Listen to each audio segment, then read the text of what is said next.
오늘은 성령님과 동행하며 살아가는 성령 강림 후 6번째 주일입니다.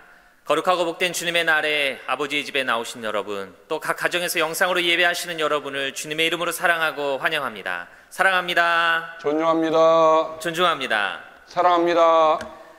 우리가 지난주 이제 장학기금 골프대회를 성황리에 마치고 이제는 이 장학생 선발을 위한 과정에 들어갑니다. 이 장학위원회 모임 안내를 여러분들에게 드립니다. 오늘 예배 후에 웨슬리룸에서 장학생 선발을 위한 1차 심사가 있습니다. 많은 학생들이 지원해 주었고요. 이제 그 학생들을 저희가 심사를 해서 이 장학금 수여를 위한 과정에 들어가려고 합니다. 장학위원분들께서는 기억하시고 이 과정을 위해서 함께 참석해 주시기를 부탁을 드립니다. 영상 예배를 드리시면서 준비하신 헌금은 개인 체크로 교회 사무실로 보내주시기를 부탁을 드립니다. 그리고 교회로 체크를 보내주신 분들은 주보를 꼭 확인하셔서 내가 보낸 헌금이 잘 도착했는지를 확인해 주시기를 부탁을 드리고, 명단에서 누락되신 분들은 저에게 연락을 주셔서 꼭 확인해 주시기를 다시 한번 부탁을 드립니다. 이제 다 같이 자리에서 일어나셔서 찬송하며 오늘의 예배를 시작합니다.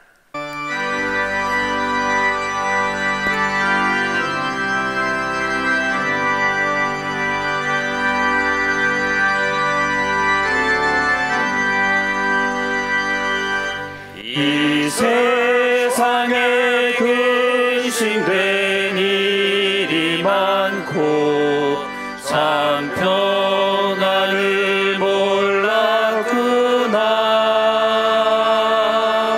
내 주 예수 나로라 부르시니 곧 평안이 쉬리로다.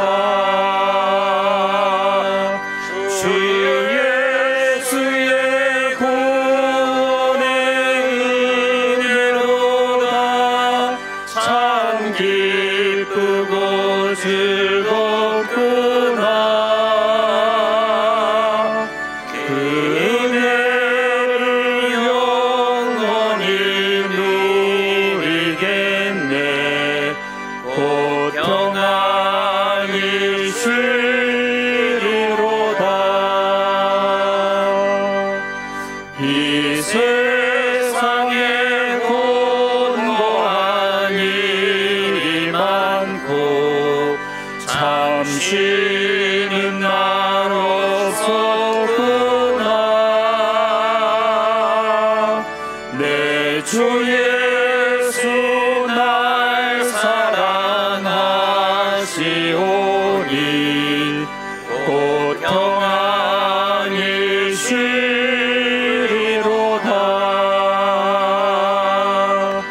주 예수의 구원의 은혜로다. 참 기쁘고 즐겁구나. 그 은혜를 영원히 누리겠네. 곧 평안이 쉬리로다.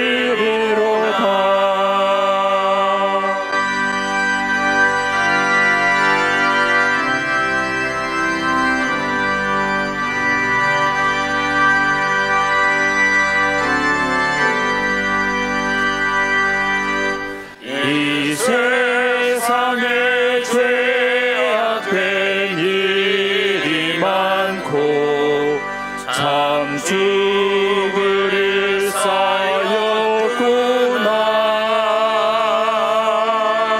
내 주 예수 날 건져 주시오니 곧 평안이 쉬리로다. 주 예수의 구원의 은혜로다. 참 기쁘고 즐겁구나. 그 은혜를 영원히 누리겠네. 곧 평안이 쉬리로다.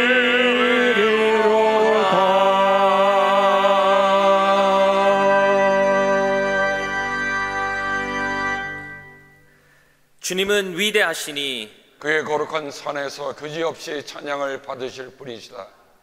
하나님은 그 성의 여러 요새에서 자신이 피난처이심을 스스로 알리셨다. 보아라, 이방 왕들이 함께 모여 맹렬히 쳐들어왔다가 시온산을 보자마자 혼비백산하여 도망쳤다. 주님을 찬양하는 소리도 땅끝까지 퍼졌습니다. 하나님의 오른손에는 구원의 선물이 가득 차 있습니다. 주님의 구원의 능력으로 시온산이 즐거워하고 유다의 딸들이 기뻐서 외칩니다. 하나님께서 영원토록 우리의 하나님이시니 영원토록 우리를 인도하여 주신다 하여라. 아멘. 사도신경으로 우리의 신앙을 고백합니다. 전능하사 전하사 존재를 만드신 하나님 아버지를 내가 믿사오며 그 외아들 우리 주 예수 그리스도를 믿사오니 이는 성령으로 잉태하사 동정녀 마리아에게 나시고 본디오 빌라도에게 고난을 받으사 십자가에 못 박혀 죽으시고 장사한 지 사흘 만에 죽은 자 가운데서 다시 살아나시며 하늘에 오르사 전능하신 하나님 우편에 앉아 계시다가 저리로서 산자와 죽은 자를 심판하러 오시리라. 성령을 믿사오며 거룩한 공예와 성도가 서로 교통하는 것과 죄를 사하여 주시는 것과 몸이 다시 사는 것과 영원히 사는 것을 믿사옵나이다. 아멘.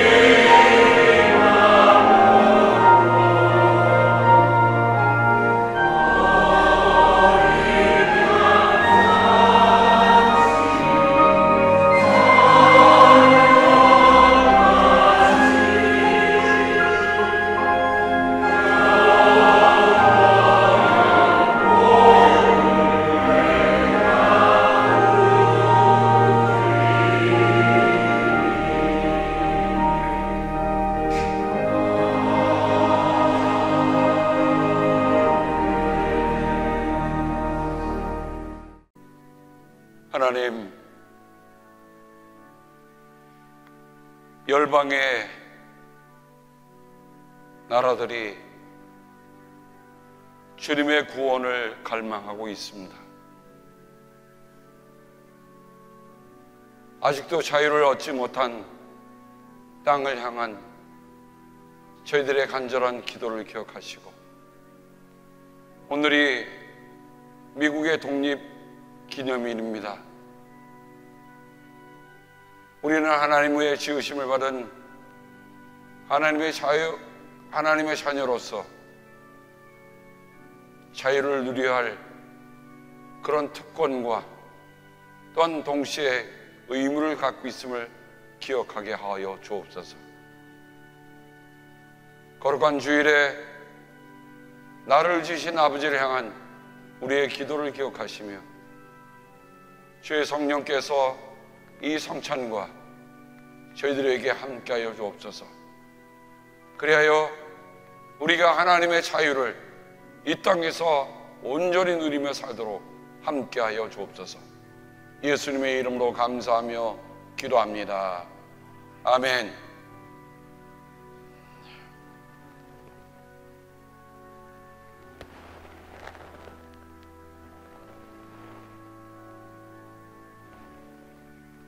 이것은 우리 주님의 몸입니다.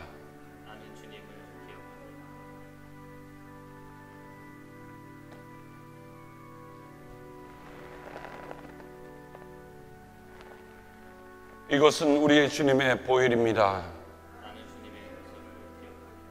우리가 함께 주님의 기도로 기도합니다. 하늘에 계신 우리 아버지, 이름이 거룩히 여김을 받으시오며 나라가 임하옵시며 뜻이 하늘에서 이룬 것 같이 땅에서도 이루어지이다.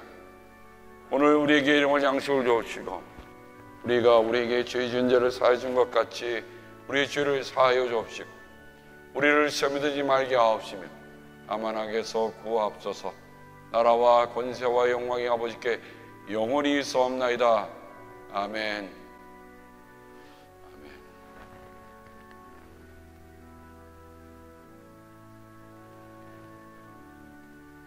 그리스도의 몸입니다. 나는 주님을 기억합니다. 아멘.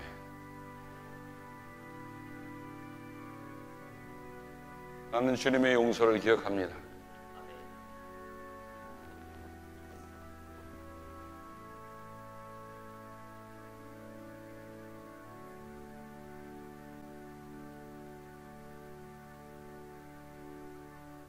우리를 죽기까지 사랑하셔서 죄와 고통에서 구원하여 주신 사랑과 은혜가 풍성하신 하나님 아버지, 오늘 주님의 날, 주님의 전에 우리를 불러 모아 주시고 주님을 찬양할 수 있게 하시니 감사합니다. 이 시간 우리의 모든 것을 바쳐 신령과 진정으로 예배드리오니 받아주시고 주님 홀로 영광 받으시옵소서.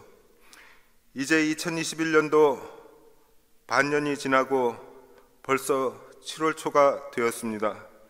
올해 초부터 지난 반년간의 삶을 되돌아볼 때 코로나 바이러스 등 여러 가지 예상치 못한 불행한 사건들이 겹쳐 이 세상을 혼란에 빠뜨리고 우리를 힘겹고 고통스럽게 한 것을 기억합니다. 그러나 이제는 지나서 돌이켜볼 때 이러한 고통의 시간들은 사도 바울이 언급한 가시를 품은 은혜처럼 오히려 우리에게 아픔과 함께 하나님의 은혜를 가져다주는 축복의 도구가 되고 주님을 찾고 의지하며 주님과 교제하는데 디딤돌이 되었음을 고백하지 않을 수 없습니다. 우리들이 처했던 위기적인 상황들은 오히려 우리 자신들을 되돌아보고 우리의 삶을 전면적으로 제거할 수 있는 귀중한 시간이 되었고, 이 기간 동안 하나님은 살아계셔서 우리의 어려움과 함께 하셨고, 하나님 앞에 서서 그분과 대화할 때 우리를 실망시키지 않으시고 우리의 기도에 응답하여 주셨으며, 하나님 아버지의 자녀됨을 깨닫게 하시고 우리 삶의 실제가 되셨음을 감사드립니다. 앞으로는 더욱더 하나님의 마음을 헤아리는데 집중할 수 있게 하옵시고, 주님의 입장에서 우리 자신을 재조명하며 주님의 실제를 느끼며 진정한 그리스도인으로서 의미 있고 보람된 삶을 살 수 있게 하여 주옵소서. 인생의 종착역에서 우리를 기다리시는 주님을 기대하며 살 수 있게 하옵시며, 그분이 원하시는 삶, 주님과 같이 타자를 위한 존재가 되는 삶의 길을 걸어갈 수 있게 하여 주옵소서. 그리하여 더욱더 주님과 가까워지고 우리의 모든 무거운 짐을 주님께 내려놓고 주님의 뜻을 헤아려 그분을 닮아가는 것을 우리의 최우선 과제로 삼게 하여 주옵소서. 그리하여 주님이 주시는 평안으로 우리의 남은 생애가 기쁨으로 넘쳐나게 하여 주옵소서. 우리 교회는 육신의 병이 든 교인들이 많이 있습니다. 주님께서 그들과 함께 하여 주시고 치유의 역사가 일어나 건강한 모습으로 다시 주님께 나와 우리와 함께 예배 드릴 수 있게 하옵소서. 홀로 있을 때 낙심하지 말게 하시고 주님의 사랑과 주님이 함께 하심을 깨닫고 감사하며 찬양할 수 있게 하옵소서. 그리하여 겉사람은 약하나 속사람은 주님 안에서 날로 강건해질 수 있게 하옵소서. 오늘 임 목사님이 말씀을 전하실 때 성령님 함께 하셔서 하나님의 말씀만이 선포되고 하나님의 영광을 온전히 드러내는 시간이 되게 하옵소서. 우리에게는 마음과 영혼이 치유되고 하나님 앞에 온전히 설 수 있는 시간이 되게 하옵소서. 이 시간 조국을 위해 기도드립니다. 젊은이들의 취업난, 집값의 폭등 등 경제적인 어려움과 공정과 정의를 상실한 흑백 논리의 정치로 인해 국민들은 분노하고 나라 전체가 안정을 찾지 못하고 있습니다.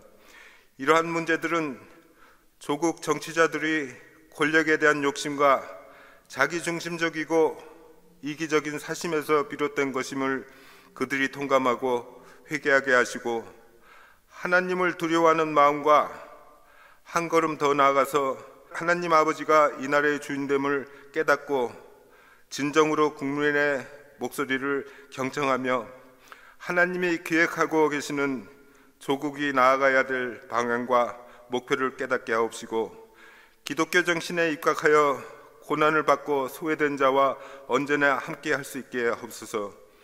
국민의 복지, 자유, 공정을 회복하기 위해 모두가 일치된 마음으로 하나님의 의를 이 땅에 구현하는 데 협력할 수 있게 하옵소서. 이 시간 우리 교회를 위해 기도드립니다. 우리 교회가 주님의 몸된 교회로서 땅끝까지 복음을 전하라는 주님의 지상과제를 충실히 이행하며 몽골 선교와 장학 사업에 매진할 수 있게 하심 감사드립니다.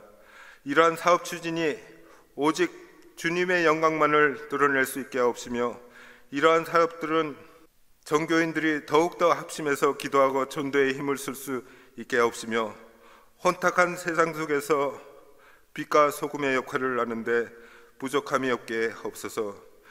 길 잃고 방황하는 이웃들에게 담대히 주님의 말씀을 전하고 기도로 그들의 마음의 상처를 어루만져주며 그들의 지친 영혼에 참된 위로가 되어 그들이 주님을 구주로 영접하는 은혜를 내려주셔서 세상이 줄 수 없는 진정한 소망과 기쁨을 갖고 살 수 있게 하옵소서. 예배의 시종을 주님 함께 하옵시며 저희들이 죄를 대속하여 주시고 구원의 은혜를 내려주신 예수 그리스도의 이름으로 기도드립니다. 아멘.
오늘 우리에게 주시는 하나님의 귀한 말씀은 고린도후서 12장 7절에서 10절까지 말씀입니다.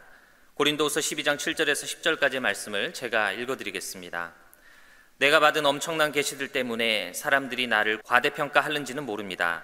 그러므로 내가 교만하게 되지 못하도록 하나님께서 내 몸에 가시를 주셨습니다. 그것은 사탄의 하수인이라고 할 수 있는데 그것으로 나를 치셔서 나로 하여금 교만해지지 못하게 하시려는 것이었습니다. 나는 이것을 내게서 떠나게 해달라고 주님께 3번이나 간청하였습니다. 그러나 주님께서는 내게 이렇게 말씀하셨습니다. 내 은혜가 내게 족하다. 내 능력은 약한 데서 완전하게 된다. 그러므로 그리스도의 능력이 내게 머무르게 하기 위하여 나는 더욱더 기쁜 마음으로 내 약점들을 자랑하려고 합니다. 그러므로 나는 그리스도를 위하여 병약함과 모욕과 궁핍과 박해와 곤란을 겪는 것을 기뻐합니다. 내가 약할 때에 오히려 내가 강하기 때문입니다. 우리에게 주시는 하나님의 귀한 말씀입니다. 아멘. 담임 목사님 나오셔서 계시와 가시를 품은 그 은혜로 살아갑니다 라는 제목으로 말씀 전해주실 때에 큰 은혜 시간 되시기를 바랍니다. 아마 고린도 후서를 우리가 읽다 보면 가장 마음속에 와 닿는, 어떻게 보면 참 처절한 얘기이기도 하고요, 그 처절함 가운데서도 극복하는 바울의 고백을 오늘 우리 말씀을 통해서 듣게 됩니다. 그래서 저는 이 말씀을 다시 한번 읽으면서 말씀의 제목을 이렇게 한번 오늘은 삼았습니다. 계시와 가시를 품은 그 은혜로 살아갑니다. 달리 말하면 그 은혜 속에는 계시도 담겨 있고요, 그 은혜 속에는 가시도 담겨 있어요. 두 개가 함께 간다고 하는 것 자체가 쉽지 않은데 오늘 말씀을 통해서 우리가 함께 나눠보도록 하겠습니다. 오늘은 미국의 독립기념일입니다. 제가 미국에 온 지 처음으로 독립기념일에 주일을 맞이한 것 같은 생각이 들었습니다. 그래서 오늘은 Happy 4th of July, 독립기념일과 함께 어우러져서 이 말씀을 우리가 함께 나누도록 하겠습니다. 우리 함께 서로 인사합시다. Happy 4th of July. 저희가 추수감사일이 되면 어떻게 미국의 Constitution, 소위 말하는 헌법, 헌장이 어떻게 수록되어 있는가, 어떻게 청교도들이 와서 이 나라에 정착했는가 하는 예배를 드렸지만 정작 독립기념일에 이렇게 말씀을 나눈 것은 저로서는 처음인 것 같아요. 미국 독립전쟁이라고 불리는 그 American War of Independence는 1775년 4월 19일부터 1783년 9월 3일까지 무려 8년 동안 그 긴 전쟁을 치러야 했습니다. 그래서 이 독립기념일을 혹은 미국 혁명전쟁이라고 얘기합니다. American Revolutionary War라고 얘기합니다. 18세기 영국과 13개의 식민지 사이에 발발한 전쟁이었습니다. 문제는 텍스를 때문에 생긴 문제였어요. 그 미 함축국의 독립이 선언된 전쟁이기도 했습니다. 우리가 8월 15일에 말하는 해방기념일과는 다른 의미를 지니고 있습니다. 우리가 한국의 8.15 해방기념일은 해방이 되었기 때문에, 일제로부터 해방되었기 때문에 우리가 해방기념일이라고 한다면 1776년 7월 4일은 해방기념일이라기보다는 독립선언의 날입니다. 달리 말하면 해방이 되었기 때문이 아니라 우리가 독립하고 해방을 원한다고 하는 것을 선언한 날이기도 합니다. 우리의 요구는 당신들이 잘 알고 있고 추구하는 자유와 평등 정신에 입각해서 바르게 결정을 내리라는 것이다. 이를 위해서 8년 동안 엄청난 희생을 치러했습니다. 당시에는요, 특별히 전염병이 천연두가 발발해서 그 질병과 함께 전쟁을 치러하는 엄청난 어려움이 있었습니다. 그래서 사상자가 정확한 숫자는 알 수 없지만 많은 사상자가 속출했습니다. 8년 동안에 자유를 위해서, 독립을 위해서 희생한 많은 사람들. 그래서 워싱턴 DC에 그 코리안 월 베테랑스 메모리얼 파크에 가면 지금도 크게 써 있는 문구 하나가 Freedom is not free라고 하는 문구가 있는데, 저는 저 독립전쟁이야말로 값없이 얻어지는 자유는 없구나 라는 것을 우리에게 다시 한번 일깨워 줍니다. 오늘 말씀은 사도 바울이 계시라고 하는 말과 가시라는 말을 두 가지 단어를 함께 쓰고 있습니다. 계시라는 말을 주님께로부터 엄청난 계시를 받았는데 그 계시를 다 말로 표현할 수 없다. 근데 가시가 있는데 그 가시가 나를 찌르는데 얼마나 혹독하게 찌르는지, 그래서 그 가시를 치워달라고 주님께 3번이나 간청했다. 사람이 정말 살아갈 수 있는 삶의 생존의 요인 가운데 계시라고 하는 것이 얼마나 중요한 건가 하는 것을 우리에게 보여줍니다. 왜냐하면 바울이 그 계시 때문에 그 가시를 이겨낼 수 있었다는 거죠.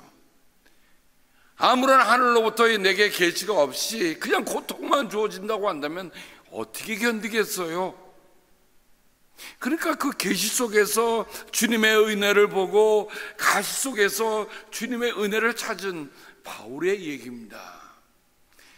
어찌 보면 바울의 자전적인 고백과 같은 이 말씀 속에서 우리는 첫째로 계시가 뭔가 하는 것들을 우리가 살펴보고자 합니다. 계시라는 말이 히브리어는 카손이라는 말을 쓰는데, 이 카손이라는 말 그대로는 구약 성경의 히브리 성경에는 18밖에 나오지 않습니다. 저는 그 18번 나온 그 카손을 다시 한번 쭉 읽어가기 시작했습니다. 근데 그 카손이라는 말, 그 계시라는 말을 쭉 얽힌 그 사건들을 읽어가면서 하나 발견한 게 있었어요. 그건 뭐냐면 하나님께서 지금 역사를 바꾸시려고 한다는 거예요. 달리 말하면 하나님께서 히브리 민족들에게, 히브리 사람들에게 어떤 계시를 준다고 하는 것은, 그것은 지금까지 살아온 그 삶의 방식대로는 안 된다는 거예요. 그래서 하나님께서 하늘로부터 계시를 내리시는데, 그 카손이라는 이 계시라는 말이 환상, 묵시, 계시, 이상이라는 말로 쓰고 있습니다. 제일 먼저 나타나는 것이 사무엘상 3장 1절입니다. 어린 사무엘이 엘리 곁에서 주님을 섬기고 있을 때의 일이다. 그때에는 주님께서 말씀을 해주신 일이 드물었고 환상, 가손입니다.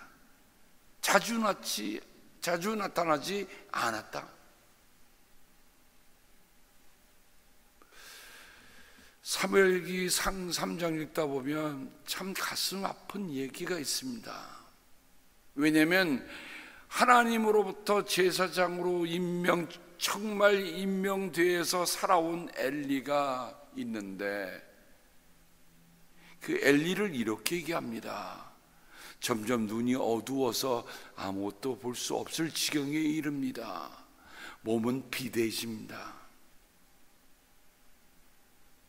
그런데 육적인 눈몸으로 끝나는 게 아니라 영적으로 어두워지고 있다는 것이 참 가슴 아팠어요. 사람의 육체가 변하는 거야 어떻게 할 수 없지만, 사람의 육체가 우리가 생각한 대로 변하는 거야 어쩔 수 없다고 하더라도, 우리가 끝까지 버텨야 할 것이 뭘까? 우리가 끝까지 차지할 것이 뭘까? 하나님, 내 몸이 이렇게 약해져서 내 몸만 고쳐달라고 기도하는 것이 아니라 오히려 그 약함을 통해서 더 깨어서 하나님의 계시를 구해야 할 사람들이 바로 제사장이 아니겠는가?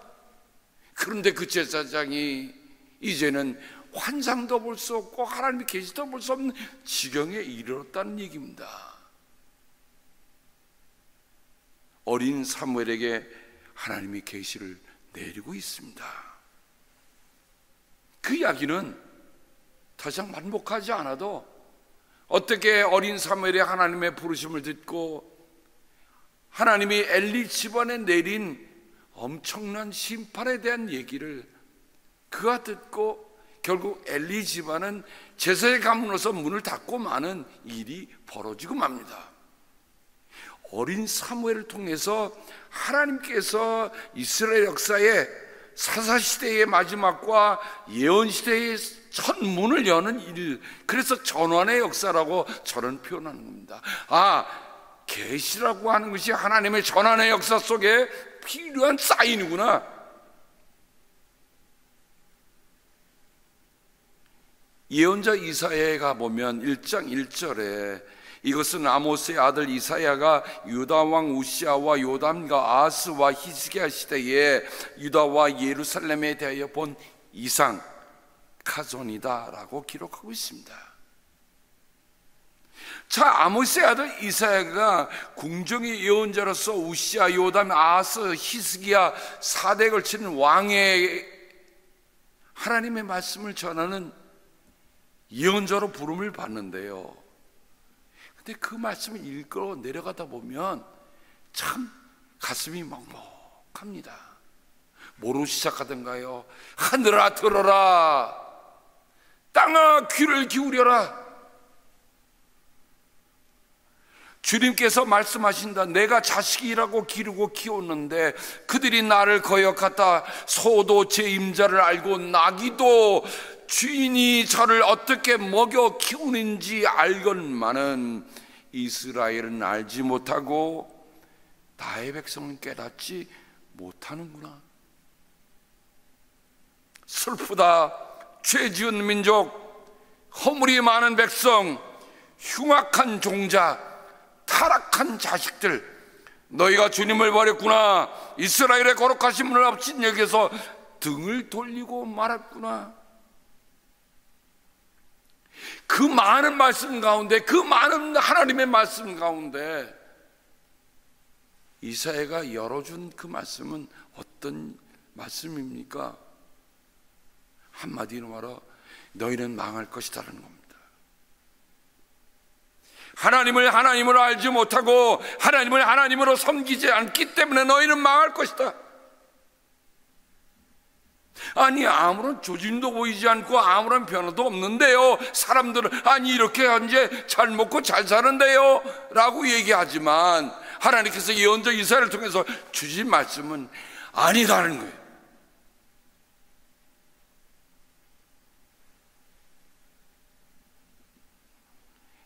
예언자 예레미야는 어떻습니까?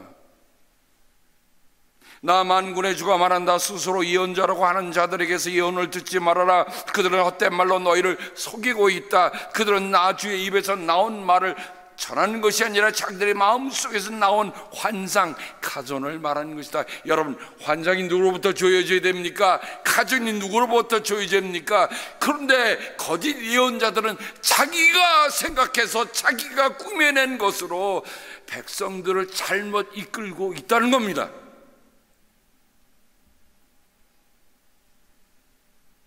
그래서 잠언에 보면 잠언이 31장으로 끝나잖아요. 잠언 끝부분에 잠언 끝장쯤 29장에 가면 거의 끝 텐데 거기에 이런 말씀이 기록되어 있습니다. 계시, 가전이 없으면 백성은 방자해지나. 율법을 지키는 사람은 복을 받는다. 여러분, 사람이 왜 교만해집니까? 나라가 왜 교만해집니까? 왜 나라와 백성들이 허탄한 길로 갑니까? 이유는 하나예요. 하나님의 가전, 하나님의 계시가 그들 가운데 살아있지 아니하면 백성은 방자해지고 교만해질 수밖에 없다는 것을 잠언은 우리에게 얘기해 줍니다. 저 이번 주간에 일간지 신문을 읽으면서 두 가지 대조되는 기사가 한 신문에 기록된 것을 보게 되었습니다. 여러분, 7월 1일이 중국 베이징에서 중국 공산당 100주년 기념식이 열렸더라고요. 타이틀은 뭐라고 했습니까? 위대한 여정. 중국 공산당의 오돌이 있기까지 29명에게 7.1 훈장이라는 것을 수여하면서 거기에는 자칭 황제가 중국은 위대하다라고 소리치고 있었습니다. 배신자는 혹독한 꼴을 당할 것이다 라고 얘기합니다. 근데 그 신문에 바로 뒤편에 종교난에 이런 글 하나가 있었습니다. 종교 탄압에 최근 중국 일가족 태국과 대만을 거쳐서 미국에 망명 신청을 했습니다. 미국 정부가 허용했다고 하는 기사가 있었습니다.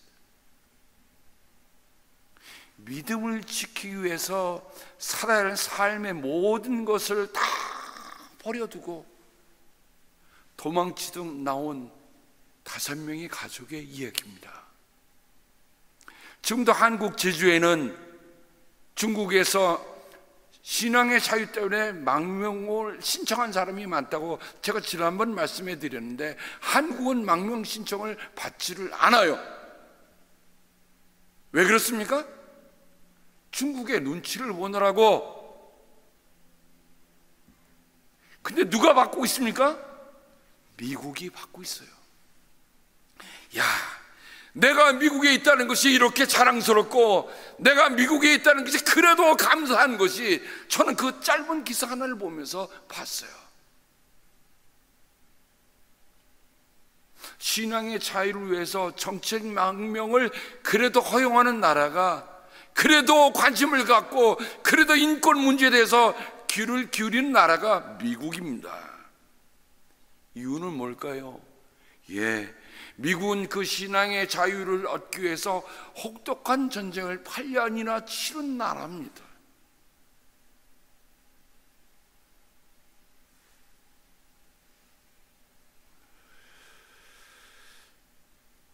저는 그 기사를 보면서 이런 생각을 했습니다. 중국에는 뭐가 없다? 가시만 있고 계시가 없다.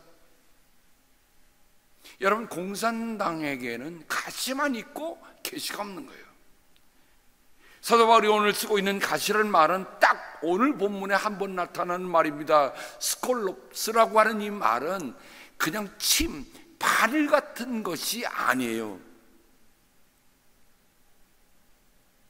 크고 날카로운 막대기로서 형틀에 시신을 끼워놓는 잔인한 형벌입니다. 아시리아, 바벨론, 이어서 로마 시대에 더 개발된 처형법으로 배신, 중범자, 살인자에게 내린 사형 선고에 쓰는 형벌이 바로 가시, 스콜롭스였다는 말입니다. 그러니 우리가 이 번역을 읽을 때는 가시라고 하는 말, 무슨 생선 가시, 무슨 가시, 장미 가시, 여러분 노 그런 가시 아니에요. 여러분, 산 사람을 큰 막대기로 찔러서 여러분 한다고 한번 생각해 보세요.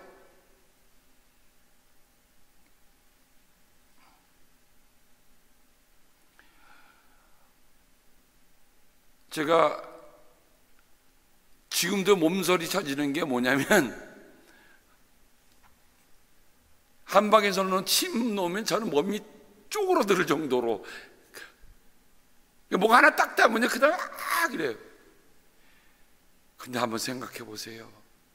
그 침이 아니라 큰 막대기로 산 사람을 찌른다. 사람이 잔인해도 이렇게 잔인할 수 있겠는가? 그 7월 1일 중국 공산당 100주년에 홍콩에는 1만 명의 경찰이 배치가 됐습니다. 보안법 시행 1년 차입니다. 그들은 정치적 사망의 날이라고 합니다. 중국은 얼마나 그동안에 돈을 많이 벌어놨는지, 달러를 많이 쌓아놨는지 지금 세계 각국이 손길을 뻗치고 있어요. 돈을 주고 하는 대신에 그 나라의 주권을 이제 슬금슬금 다 먹어가고 있는 중입니다. 근데 제가 그 달러를 축적하고 있는데 그 달러 안에 있는 인간 위치로서는 없다는 겁니다. 미국이 쓰고 있는 달러하고 중국이 쓰고 있는 달러하고 다르다는 거예요.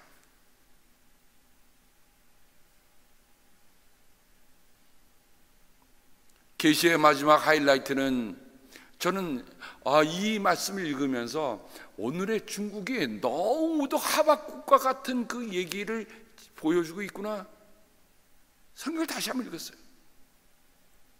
여러분, 하박국 예언자는 도대체 누군지 잘 모릅니다.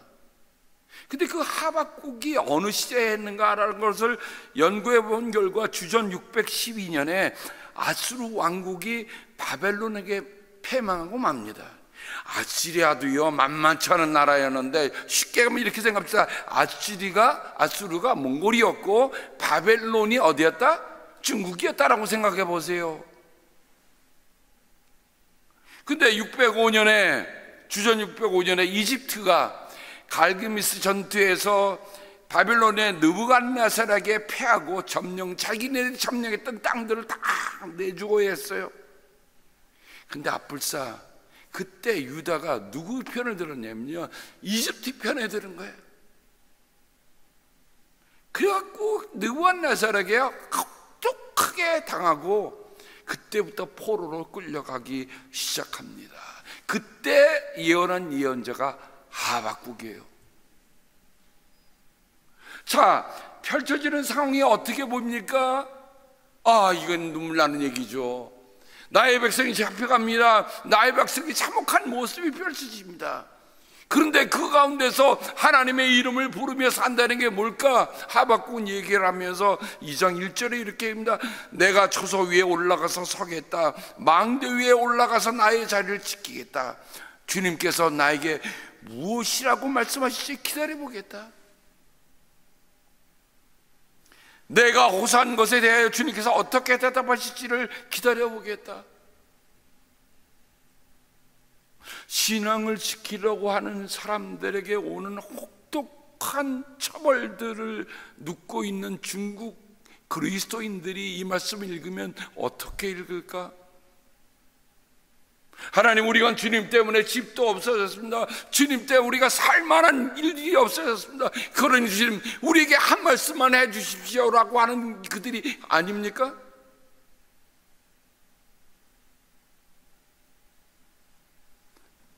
주님께서 나에게 대답하셨다. 너는 이 묵시를 카존을 기록하여라.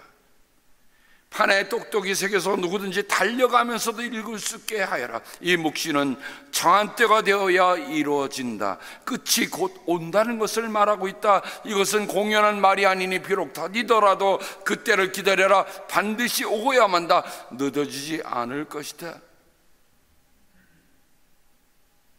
그러면서 하박국에게 들려진 그 다음 말씀을 들어보세요. 마음이 한껏 부푼 교만한 자를 보라.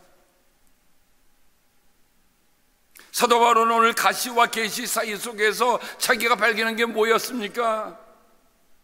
내가 교만해지지 않도록 주님께서 나에게 가시를 허락하셨다라는 고백을 합니다.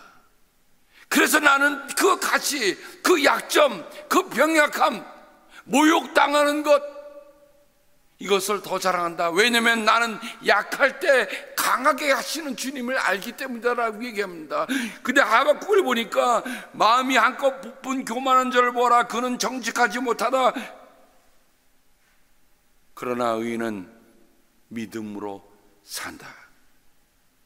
이 말씀이 종교개혁을 일으켰던 위대한 말씀이 된 거잖아요. 의인은 믿음으로 산다. 로마서 인용하고 있어요. 부유한 재산은 사람을 속일 뿐이다. 탐욕스러운 사람은 거만하고 탐욕을 채우느라고 쉴 날이 없다.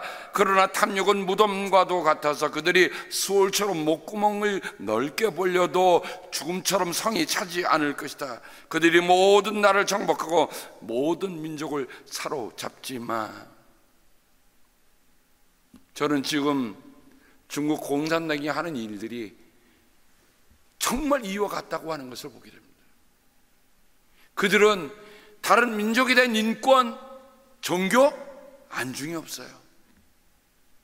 어떻게 하든지 중국몽을 꿈꾸며 중국에 대한 것을 얘기하면서 그저 집어삼키는 탐욕스러운 모습을 우리에게 보여주고 있습니다. 하박국이 다음 말씀을 들어볼까요? 정복당한 자 모두가 빈정되는 노래를 지어서 정복자를 비웃으며 비웃는 시를 지어서 정복자를 욕하지 않겠느냐? 그들이 너를 보고 남의 것을 긁어 모아 내 것을 삼은 자야 너는 망한다 할 것이다. 빼앗은 것으로 부자가 된 자야 네가 언제까지 그럴 것이냐? 빚쟁이들이 갑자기 들이닥치지 않겠느냐? 그들이 잠에서 깨어서 너를 괴롭히지 않겠느냐? 내가 그들에게 털리지 않겠느냐? 내가 수많은 민족을 털었으니 살아남은 모든 민족에게 이제는 내가 털릴 차례다. 내가 사람들을 피 흘려 죽게 하고 땅과 성읍과 그 안에 사는 주민에게 폭력을 휘두른 탓이다.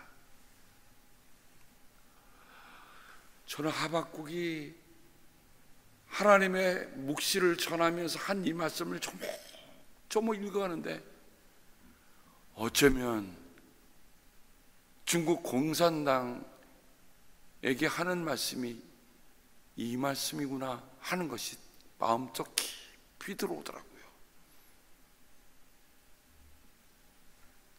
바벨론이 세계 제국으로 표면에 나서면서 무자비하게 권력을 휘두르는 가운데 예언자 하박국은 하나님께서 어떻게 행하신가를 진지하게 여쭙고 있는 것입니다.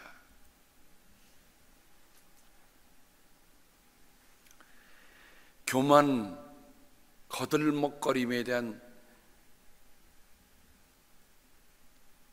생생한 예 하나가 사도행전 12장 21절부터 23절에 있습니다. 저는 오늘의 권력을 잡은 자들이, 오늘의 독재자들이 이와 같이 될 것이라고 하는 생각을 이 말씀을 댈 때마다 넣습니다. 지정된 날에 헤롯이 용포를 걸쳐 입고 왕좌에 차장하여 그들에게 연설하였다. 그때 이 군중이 신의 소리다, 사람의 소리가 아니다 하고 외쳤다. 그러자 즉시로 주님의 천사가 헤롯을 내리쳤다. 헤롯이 하나님께 영광을 돌리지 않았기 때문이다. 그는 벌레에게 먹혀서 죽고 말았다.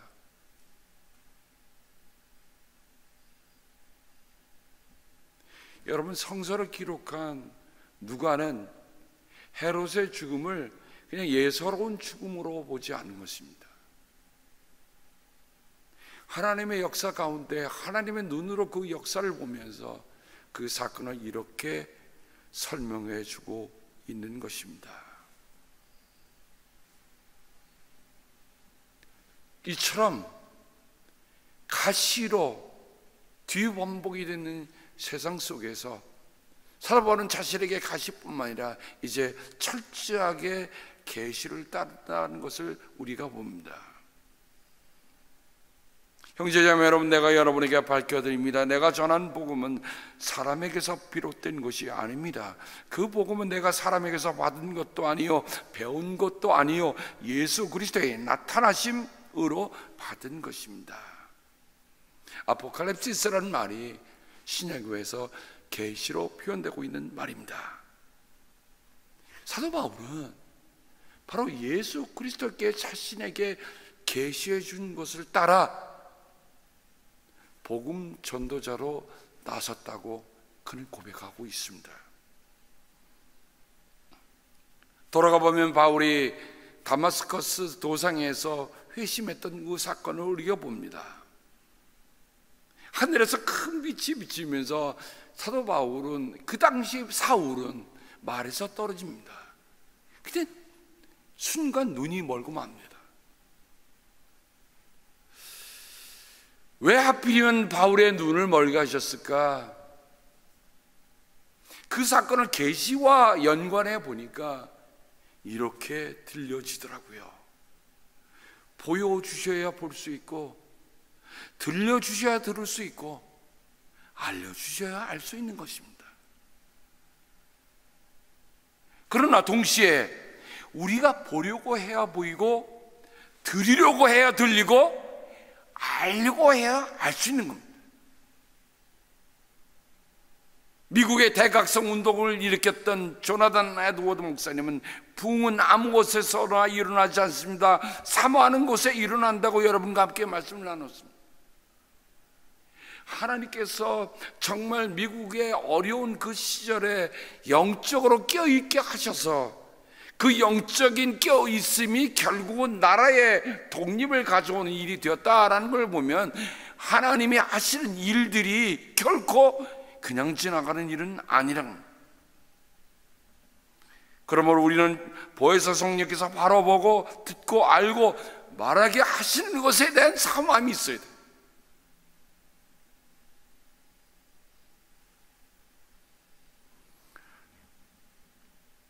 가시라고 하는 혹독한 형벌 속에서도 의연하게 순교한 이들은 생각해 보십시다.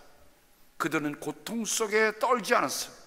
악인의 꾀를 따르지 않고 죄인의 길에 들어서지 않고 오만한 자의 자리에 결코 앉지 않았기에 하나님께서 인정하신 그 길에서 벗어나지 않았던 것입니다. 오늘 미국의 독립기념일이어서 제가 이분의 스토리를 읽어가면서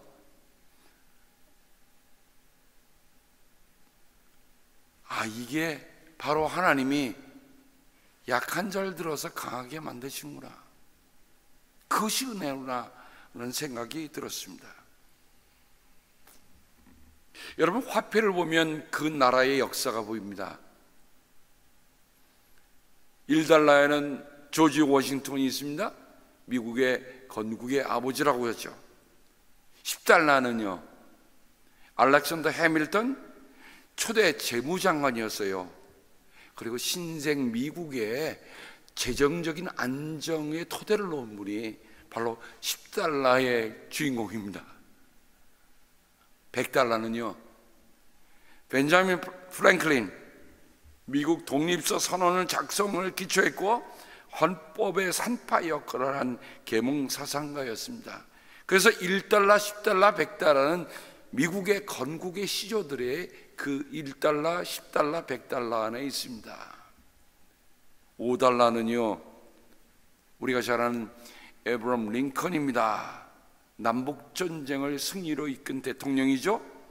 50달러는요 율리시스 그랜트. 5달러고 50달러 두 분이 연관이 있습니다.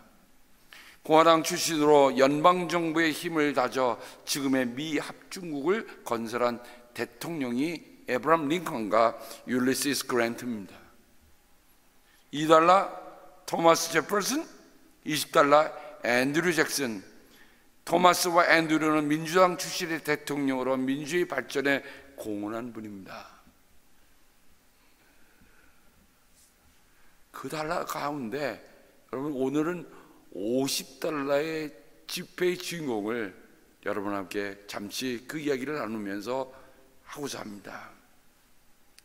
율리시스 심슨 그랜트 50달러의 주인공인데 이분은 제18대 대통령이고요. 이분은 남북 전쟁 당시에 마지막에 총사령관의 북군 총사령관이 된 분입니다. 그런데 그의 라이프 스토리를 보면 그가 결코 그 자리에 있는 것 자체가 은혜구나라는 생각을 갖습니다. 그는 태어났는데 너무 체격이 왜소해서 늘 따돌림을 당한 어린 시절을 보내겠습니다. 그래서 아버지는 하다못해 이 아이를 좀 더 강하게 키우고자 해서 17살에 웨스트 포인트 아카데미, 요즘 말하면 육군 사관학교에 입학을 시킵니다. 키가 작았기 때문에 그가 할 수 있던 가장 잘했던 것은 말 타는 기술. 보통 여러분 말 타는 기술을 보면 체격이 작습니다. 말은 잘 탔어요. 근데 다른 거에 대해서는 별로 그렇게 흥미가 없었습니다. 그래서 그가 초국장교로 임명돼서 서부 쪽으로 왔는데 그 당시 이 서부 쪽은 황무지입니다. 덥지요. 그 진급도 늦지요. 급여도 낮지요. 그러니까 이 율리시스는 하고 간 날 뭘 했냐면 우울증에 걸려갖고 그냥 술을 마시기 시작한 거예요. 그러다 나중에 제대로 복무를 못하게 돼서 군법회의에 넘어갑니다. 너무 술을 마시고 저 행선수를 하니까 군법회의에 넘어갔는데 군법회의에서 초이스를 줍니다. 너 퇴역할래? 아니면 영창 갈래? 그래서 그는 대위로 퇴역하고 맙니다. 낙향에서 아버지 가게에서 일하지만 적응하지 못하고, 그래서 그의 이름이 율리시스입니다. 율리시스. 그런데 그의 이름이 뭐라냐? useless, 쓸모없는. 아니, 율리시스라는 건 율리시저라고 하는 시저 이름 아니에요. 로마 황제 이름 아닙니까? 율리시스라고 대라고 하는데 useless라고 이름이 붙이지고 맙니다. 그래요. 호언날 술 마시고 끄덕거리고 뭐 하는 일 제대로 없고, 그의 인생이 거기에 다 끝난 줄 알았습니다. 그럴 때에 남북전쟁이 일어났어요. 남군은 잘 갖춰진 병력을 가지고 있었고요, 로버트 리라고 하는 총사령관이 이끄는데 가는 곳마다 승승장구하는 거예요. 그래서 북군의 의용군을 모았는데 그때 바로 율리시스가 자기가 자원을 합니다. 그래서 북군 의용군에 들어갔는데 그래도 대위 출신 아닙니까? 웨스트포인트 출신 아닙니까? 그래서 갑자기 대위로 퇴역했는데 대령으로 바로 임관을 하여서 임용을 해서 하는데, 놀라운 일은요, 그가 가는 자그만 전투지만 가는 곳마다 승리를 하게 됩니다. 결국 총사령관이 되는데, 아까 여러분 5달러의 지폐의 주인공이 에브라함 링컨이었잖아요. 그때 당시의 대통령이 에브라함 링컨이었습니다. 근데 여러분, 전쟁이라고 하는 것이 꼭 희생이 없는 게 아니잖아요.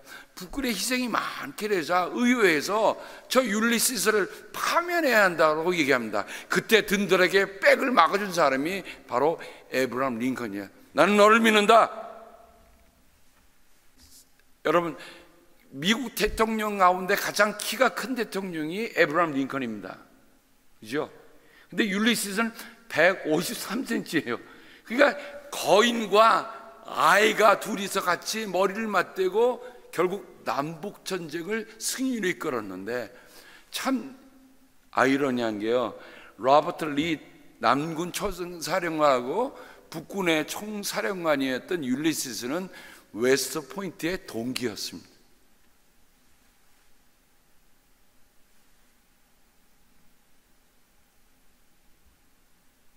로버트 리에게 항복을 받아낸 것이 바로 율리시스였습니다. 아브라함 링컨의 암살로 앤드루 존슨이 승계하였지만 탄핵으로 18대 대통령으로 율리시스는 대통령이 됐습니다. 저는 그 율리시스의 스토리를 읽어가면서 율리시스가 그가 대통령이 되고 무명 작가, 당시에는 무명 작가였습니다, 마크 트웨인과 첫 만남을 갖게 됩니다. 근데 율리시스가 참 무뚝뚝하니까 마크 트웨인이 참 당황스럽네요 라고 얘기합니다. 다음 해에 율리시스가 해외 순방을 마치고 돌아와서 다음에 다시 만나게 됐는데, 근데 그 대통령이 그 마크 트웨인에게 이렇게 얘기합니까? 저는 당황스럽지 않은데 지금 당신은 어떻습니까? 1년 전에 그야말로 무명 작가였던 마크 트웨인과 만났던 그 사건을 율리시스는 기억하고 있었다는 겁니다.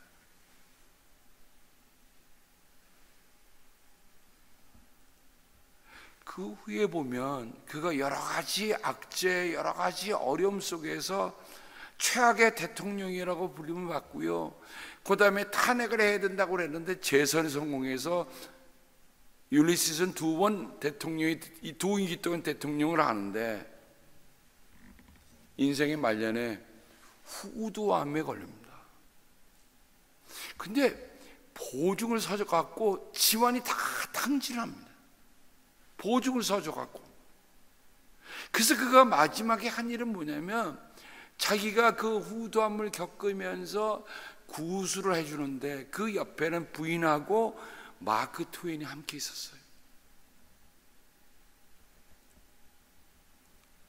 결국 초고 완성 4일 전에 세상을 떠납니다. 근데 놀라운 거는요, 그가 썼던 회고록이 엄청나게 많이 팔려서 그가 가족의 빚을 다 갚고도 남게 되었습니다. 심지어 마크 트웨이는 다른 출판사가 아니라 자기가 직접 출판사를 해서 인세의 70%를 바로 율리시스 그랜트에게 주기까지 했습니다. 쓸모없는 그랜트에서 전쟁 영웅으로, 알코올 중독자에서 대통령으로 재선까지 한 작은 글을 쓰기 시작하여 탁월한 문장가가 된 사람,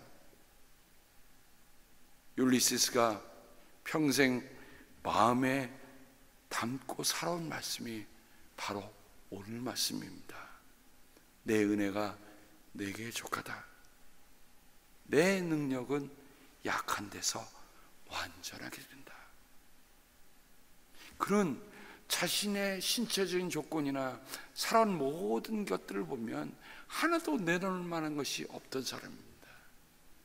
그런데 하나님은 그에게 그 은혜를 주셔서 그가 그런 과정 중에서도 일어나서 미국의 18대 대통령이 되고, 지금 여러분 주머니에 $50가 있으면 다시 한번 보세요. 아, 이분이 가장 왜소하고 가장 쓸모가 없는 인생이 바뀌어서 이렇게 했다 생각하니까, 저는 7월 4일 오늘 미국 독립기념선언일에 중요한 역할을 했던 에브라함 링컨과 더불어 율리시스 그랜트, 이들이야말로 어떤 사람이었습니까? 자신의 가장 패배와 자신의 가장 보잘것없는 일들이 바뀌어서 하나님의 은혜로 살아간 두 사람이었다라고 생각이 됩니다. 저는 오늘 말씀을 맺으면서 이렇게 한 문장으로 말씀을 맺고자 합니다. 주님, 가시 속에서도 은혜를 보게 하옵소서. 계시 가운데서 은혜에 더 깊이 들어가게 하옵소서. 제게 주신 은혜가 충분함을 알게 하소서. 자유는 누군가 엄청난 희생을 통해서 우리에게 주어졌지만, 그래서 우리는 이렇게 얘기합니다. Freedom is not free. 하나님의 은혜도 값싼 은혜로 돌려보는 게 아니라 우리의 삶의 남은 여정을 통해서 값있게 하는 우리들 모두가 되기를 주님의 이름으로 축복합니다. 하나님 아버지, 감사합니다. 미국 독립기념일인 오늘 하나님이 바울을 들어서 쓰시되 가장 약한 자를 들어서 가장 강한 자로 바꾸셨듯이, 하나님이 쓸모없는 유슬레스를 들어서 정말 미국의 대통령으로 남북전쟁을 승리로 이끈 율리시스가 되게 하셨듯이, 하나님, 인생은 정말 끝까지 가보지 않고는 알 수 없는 게 인생인 걸 고백합니다. 그러므로 어느 한순간도 주님 없이 살지 않게 하시고, 어느 한순간도 내가 했다 교만하지 않게 하시고, 언제나 어디서나 주님의 은혜만으로 붙잡고 살아가는 저희들 되게 도와주시옵소서.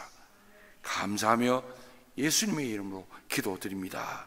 아멘.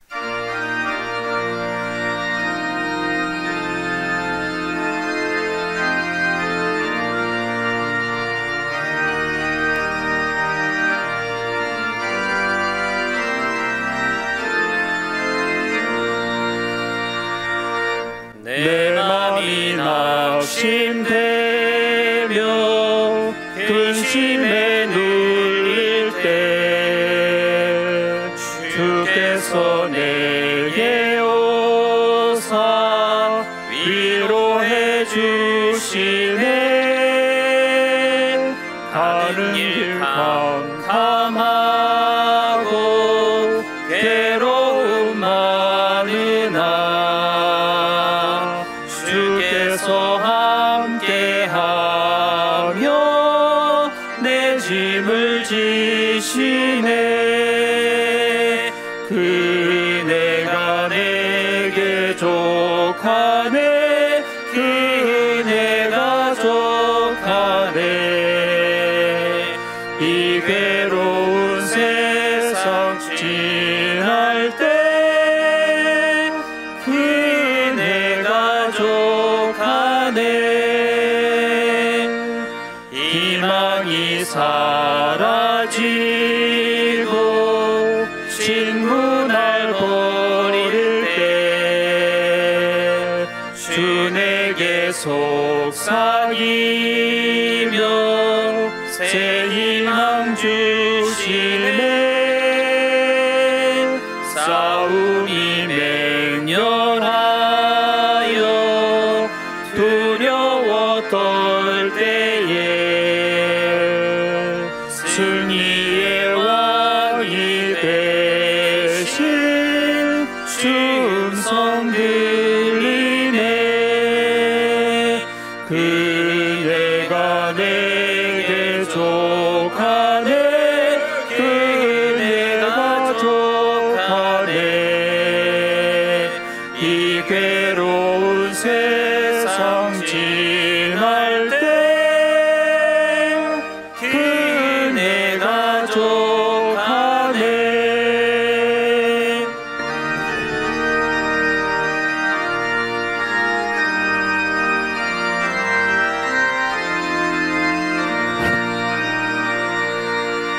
번민이 가득 차고 눈물이 흐를 때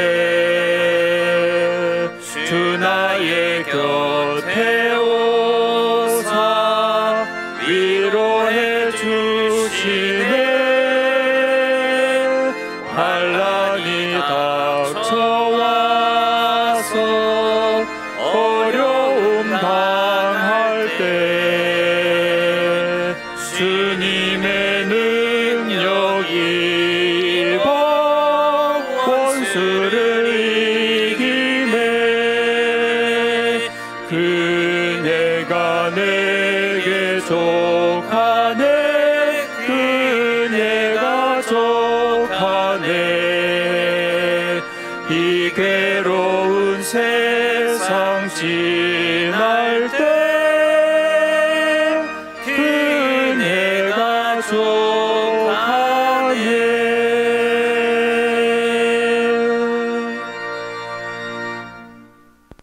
하나님 아버지, 사도 바울의 고백처럼 그렇게 살고 싶습니다. 지금 부른 찬송처럼 내 삶의 어느 경우에도 주님의 은혜가 족하다 그렇게 고백하며 살기를 원합니다. 사람이 무슨 말을 하며 사느냐에 따라서 사람이 달릴 것입니다. 미국이 독립되었기 때문에 독립선언에 한 것이 아니라 독립하고자 하는 선언을 했기 때문에 독립되었다는 것, 우리가 다시 한번 새깁니다. 하나님 그렇게 그 뜻을 함께 시행했던 에브라함 링컨, 율리시스 그랜트, 하나님께서 한 시대에 하나님의 계시를 이끌어 가실 때에 하나님 그 사람들은 분명히 가시를 안고 살았던 사람인 것을 압니다. 가시 속에서도 하나님의 계시를 존중했던 그 그 사람들이 바로 그들만 끝나지 않게 하시고 오늘 사는 우리들이 되게 주여 도와 주시옵소서. 특별히 중국에 있는 그리스도인들을 위해 기도하고 북한에 있는 그리스도인들을 위해 기도합니다. 공산당 밑에서 그리스도를 산다고 하는 것 자체가 죽음이요 혹독한 가시인데 하나님이여 도와 주시옵소서. 함께하여 주시옵소서. 그래야 아버지는 그들을 죽음 속에 처박아 두지 말아 두시고 하나님의 구원의 손길로 함께하여 주셔서 하나님의 함께 하시는 그 계시가 그들을 이끌어가도록 도와주시고 은혜로 붙잡아 주시옵소서. 하나님 앞에 구별해 드리는 이 예물들을 기억하여 주옵소서. 아버지 계시가 늘 저에게 임하여 수많은 희생에서 얻어진 이 자유 끝까지 지키며 하나님의 영광을 위해 살게 도와주옵소서. 아버지 사랑합니다.